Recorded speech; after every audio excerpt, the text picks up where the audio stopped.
Hey everybody, Kevin here with another Note Investor tip of the day. Let's talk about property value. Boy, that's in the news today. So let's go ahead and talk about it. Property value is very subjective. Why? Because nothing is worth, we can't say an exact price that something is worth until a transaction takes place. Because when a real estate deal closes, that was the exact price that both the buyer and the seller felt it was worth. That's as simple as it gets. So the whole concept of valuing property, especially when it comes to fair market value, is to look at comparable sales. What are other similar homes to this one selling for? The thought process being very simple. If I'm looking at buying a house and two are very similar, but one is priced significantly less than the other one, I'm gonna go with that one. That's what a prudent investor would do. Has nothing to do, that's fair market value, has nothing to do with taxable value. This house right here, back here, is worth easily $15 to $18 million.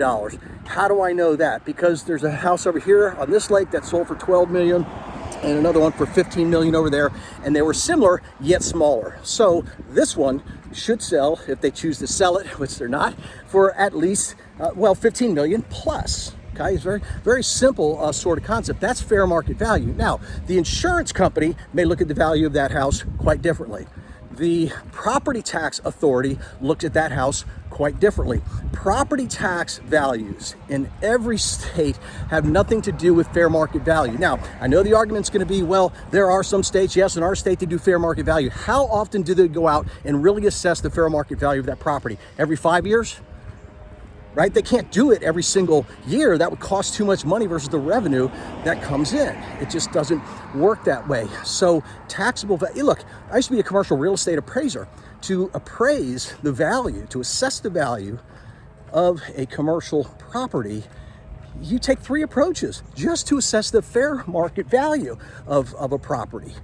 Income approach, what's it cost to build it? What are the comparable sales? But when you work, in homes like this, you have to find what other homes are similar of value and what might they likely sell for. Bank might look at it differently. Insurance company, IRS might look at it differently. A distressed sale's a different value. Fair market value, after repaired value. So there's many different categories of valuation. When we're looking at purchasing a note, we are looking at what is the as-is value. In other words, if I buy this note and I have to take that property back in its current condition, what's it worth? I'm not interested in after repair so much when I'm buying a note. I'm interested in, what it could be worth, but I have to look at what is it now if I have to take it back, because that's my worst case scenario. So value is very subjective, and you have to know which type of valuation that you're looking at in any particular case. So you cannot go to public records and say, well, the tax assessor says that this property is worth $1 million, and that's what they're taxing it upon, especially here in Florida, because it just doesn't work that way.